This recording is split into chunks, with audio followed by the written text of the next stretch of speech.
You routinely violated in the majority of your posts for many of the products you recommend. You did not transparently reveal your financial connection. That's false. Well, I'll give you an example. You started receiving compensation in the spring of 2024. And yet in September of 2024, you posted a video saying that you had no financial relationship to the company, just a big fan. But in fact, you have documentation before this committee that showed when you said those things, you had a financial relationship. You had already started receiving money from that company. So you weren't telling the truth. You have almost 1 million Instagram followers, and in only 3 out of 14 times on Daily Harvest, when you were promoting Daily Harvest, you disclosed that you're getting paid by them? Thank you, Mr. Chairman. Good morning, Dr. Means. Dr. Means, are you familiar with FTC policy that requires those who are recommending products online to disclose their financial connection to those companies? In particular, the document from the FTC says this: if you endorse a product through social media, your endorsement message should make it obvious when you have a relationship with the brand. Are you familiar with that? Certainly. That guidance. As you know, there is a pending complaint regarding your failure to adhere to those guidelines that basically makes the contention, and this committee has verified the data that underlies their complaint, that you routinely violated this policy, and that in fact, in the majority of your posts for many of the products you recommend, you did not transparently reveal your financial connection. Let me give you an example. That's false. Well, I'll give you an example. So there's a prenatal vitamin called WeNatal. Your filings before this committee show that you started receiving compensation in the spring of 2024. And yet in September of 2024, you posted a video saying that you had no financial relationship to the company, just a big fan. And then in October, you said, not sponsored, just love these. But in fact, you have documentation before this committee that showed when you said those things, you had a financial relationship. You had already started receiving money from that company. So you weren't telling the truth when you said you were just a fan. You were actually receiving money, correct? If in any post where I said I am not receiving money, I had not been receiving money at that time. But you had received partnership fees for this particular prenatal vitamin. In fact, prior to September and October, you had posted partnership links in which you get compensated based upon click-throughs, correct? I'm happy to look at whatever documentation you're talking about, but I do not, it's incorrect and it's a false representation. And just to be very clear, I've spent the last several months working with the Office of Government Ethics to be fully compliant with this process. I take it very seriously. Before, during, and after, if I am in office, I will be in full compliance with the Office of Government Ethics. I think, as I've talked about, conflicts of interest are incredibly important to rectify if we're in public service, and I am fully committed to continuing to work with them. So let me give you some other examples.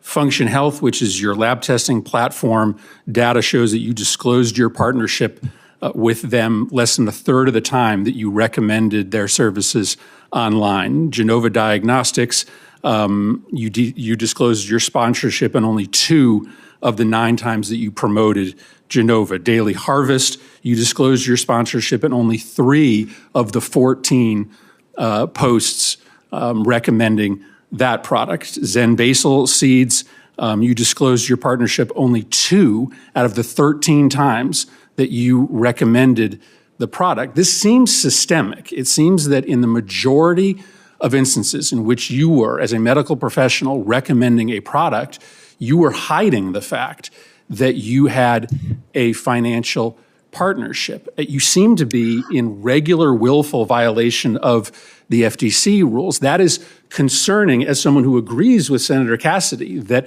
our focus has to be on restoring trust in the medical profession. And yet over and over again, you seem to be at scale recommending products without telling your followers. And you have 200,000 newsletter subscribers. You have almost 1 million Instagram followers. And in only 3 out of 14 times on Daily Harvest, when you were promoting Daily Harvest, you disclosed that you're getting paid by them? It sounds like you have a lot to say about this issue, and I would be very interested to see how your staff looked at this data. I have a strong feeling that the way in which they gather this data is done intentionally to create these claims that you're making. Well, I have the backup here. I mean, will you acknowledge that in many instances when you were promoting these products, you did not disclose that you had a financial relationship? I don't think that's true. If it has happened, if it inadvertently has happened, I would rectify that immediately. However, I would be interested to see how your staff gathered this data. I'll be happy to send it to you. And I will conclude by saying that I take all the committee members. I mean, it's pretty incontrovertible evidence. I take conflicts of interest incredibly seriously. I've worked diligently with the Office of Government Ethics to make sure that conflicts are addressed thoroughly. Welcome, Dr. Means. Addiction and drug overdoses are a major problem for families and communities in my state of Maine and across the nation. I am concerned that in your book on good energy, that you urge readers to consider psilocybin-assisted therapy. You also said that you were inspired to try psychedelics in what I can only describe as an internal voice that whispered, "It's time to prepare." Illicit drug use remains a huge problem in this country, and this didn't happen in your teen years. According to your book, in 2021, you began using illicit psychedelic mushrooms. So my questions to you are twofold. One, do you stand by what you said in your book, encouraging people to try psychedelics? And second, as Surgeon General, should you be confirmed, how would you speak to the American people about the use of illicit drugs? Thank you so much, Senator Collins. And I also thank you sincerely for engaging so deeply with my work and learning about me. This is a very important question. And I would start by just saying that I believe what I would say as a private citizen is in many cases different than what I would say as a public health official. Joining a team where the purpose of this role is to communicate absolutely the best evidence-based science to the American people to keep them safe, thriving, and healthy. And when it comes to psychedelic therapy for mental health issues, I think the science is still emerging. And so it would certainly not be a recommendation to the American people to do that under no circumstances. I do believe that there is exciting work being done in this area that needs to continue on psychedelic therapies for PTSD and veterans, for mental health issues. And some of the researchers who are doing this work have said it's some of the most promising and exciting of their entire careers. So I look forward to following that. But to be very clear, under no circumstances would I recommend that to the American people in this role. Our illicit drug use problem in our country is monumental and severe. And I look forward to working with you on these issues that are so important. What did you mean by saying that you heard an internal voice whispering to you saying it's time to prepare? Yeah, in that passage of the book, I'm referring to my mother's passing, which happened. She got a diagnosis of pancreatic cancer about a week after that experience, and in my meditations and prayers at that time, I was having a deep sense that something ominous was coming. And so that's what that's referring to.